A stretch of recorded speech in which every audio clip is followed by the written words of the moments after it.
भट्टी साहब, ये जो लॉन्ग मार्च है इमरान खान साहब का, मैं पहले से कह रहा हूँ, शुरू से कह रहा हूँ कि ये फाइनल होगा, गालिबन फाइनल मैच होगा ये। तो हमने जितने भी अभी तक एहतजाज देखे हैं, दो ही तरीके हैं। एक तो लॉन्ग मार्च की आप लेकर चले, बड़ी पब्लिक आपके साथ हो, आप इस्लामाबाद तक जाएं, वहाँ पर तो ज़बरदस्त किस्म की पेशबंदी है। दूसरा तरीका ये कि पूरे मुल्क में आप छोटे छोटे धरने दें, शाहराहों को, रेलवे ट्रैक्स को, एयरपोर्ट्स वगैरह को बंद करें, जैम कर दें पूरे मुल्क को और फिर हुकूमत को मजबूर करें। आपको क्या नज़र आ रहा है इमरान खान साहब के जहन में इसके अलावा और क्या होगा? अगर ये दोनों चीज़ें भी होती हैं तो इसकी तो काउंटर स्ट्रेटजी है मौजूदा हुकूमत के पास, सिंध हुकूमत के पास भी है, मरकज़ के पास भी है। देखिए मसूद भाई, पहली बात तो ये है कि हम इस मौजू पे आने से पहले जो दुख है, जो तकलीफ़ है, जो तशवीश है और जो असल हमारे मसले हैं वो हैं कि कर्ज़ों में हम नक्को नक जकड़े जा चुके हैं और कर्ज़े इतना है कि सूद देना मुश्किल है। ज़र मुबादला तारीख साज कमी पे है, महंगाई, बेरोज़गारी, गुर्बत इंतहा पे है, बिजली गैस के बिल नहीं दिए जा सकते, सैलाब ज़दगान की आबादकारी का मसला है, मुआशी दिवालियापन हमारे दरवाज़े खटखटा रहा है। और एक मरतबा फिर जो अलार्मिंग है, दहशत गर्दी दोबारा से पाकिस्तान में ये दहशत गर्दी का जिन बोतल से बाहर आ रहा है। वो 80,000 के करीब हमारी शहादतें, वो खरबों का नुकसान, अब फिर से हम जो दस्तकें दे रहा है ये दरवाज़े पे दहशत गर्दी का, ये हमारे बड़े शहरों में खुदा न खास्ता अभी तो लेफ़्ट राइट हो रहा है, जिस दिन आ गया हमारे सारे मौजू बदल जाएंगे। और ये भी ज़हन में रखिए कि तालिबान हुकूमत आने के बाद ज़रा देख लीजिए, एनालिसिस यानी तज्ज़िया कर लीजिएगा कि अफ़गान बॉर्डर से कितनी मरतबा फायरिंग हुई और दहशत गर्दी के वाक़यात हुए हैं। और एक रिपोर्ट आई है कि 3 लाख के करीब और अफ़गान मुहाजिरीन आए हैं पाकिस्तान में, वो किधर गए हैं? तो ये एक बड़े अलार्मिंग सिचुएशंस है, हम बड़ी अजीब व गरीब सिचुएशन में फंसे हुए हैं। और ऊपर से हमारा सियासी अदम इस्तेकाम, नफ़रत, तकसीम इंतहा को पहुंची हुई है। एक तरफ इमरान खान साहब हैं, वो कह रहे हैं कि अगर मैं नहीं हूं तो फिर कोई भी नहीं है।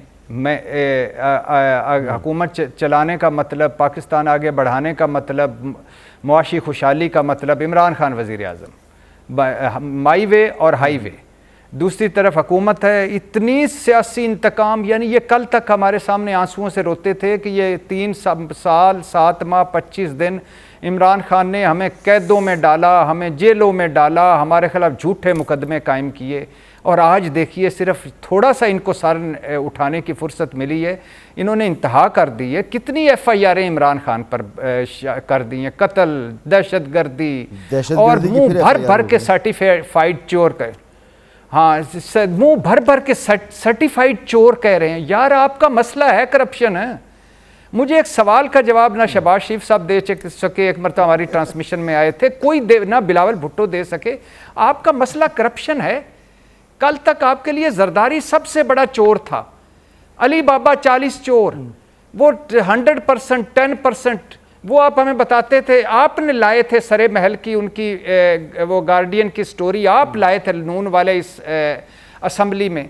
आप कहते थे स्विस पैसा हमें बुला रहा है, आप कहते थे कि ये तेरे फैक्ट्रियां बच्चे दे रही हैं, तू खा खा के तेरा पेट ही नहीं भर रहा।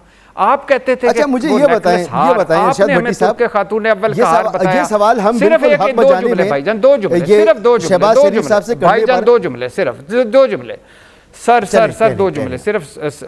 मसूद भाई, मैं माजरत के साथ, मेरा भाई अली गौर बैठा हुआ है तो मैं इस वजह से कह रहा हूँ कि ठीक कह रहे हैं।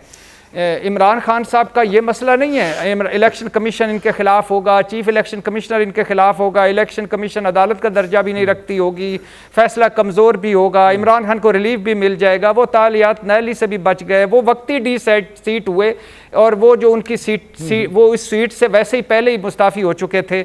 अच्छा, वो 2023 में इलेक्शन भी लड़ सकते हैं। लेकिन जो अली गौर ने कहा है ना, बात वो है कि इमरान खान कहते थे ये तोहफे हुक्मरानों को, रियासत के मलकियत होते हैं, हुक्मरानों के नहीं। वो इखलाकी मयार था। वो कहते थे कि मैं रियासत मदीना का दाई हूँ जहाँ हज़रत उमर दूसरी चादर का भी हिसाब देते हैं। वो कहते थे कि यार ये कैसा लोग हैं कि नेतन्याहू तोहफों पे इंक्वायरी भुगत रहा है, तुम दे नहीं रहे हो। सवाल कर रहा था तो ना, वो अब इखलाकी मयार वो नहीं होगा। फिर मैं आगे बढ़ूं, हाँ, आपसे सवाल कर लूं पहले मैं कि जी जी, आपने ये तो कह दिया कि यार करप्शन है इन लोगों का मसला, शहबाज शरीफ साहब का, जरदारी साहब का है करप्शन मसला। करप्शन तो इनका मसला नहीं है और नज़र भी ऐसे ही आता है।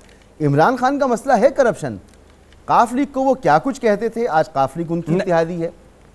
शेख रशीद को क्या कुछ कहते थे, शेख रशीद उनके साथ नहीं बैठे हुए। तोशा खाना पे वो क्या कुछ कहते थे, तोशा खाना से उन्होंने जो कुछ किया। तो इमरान खान साहब का मसला है करप्शन?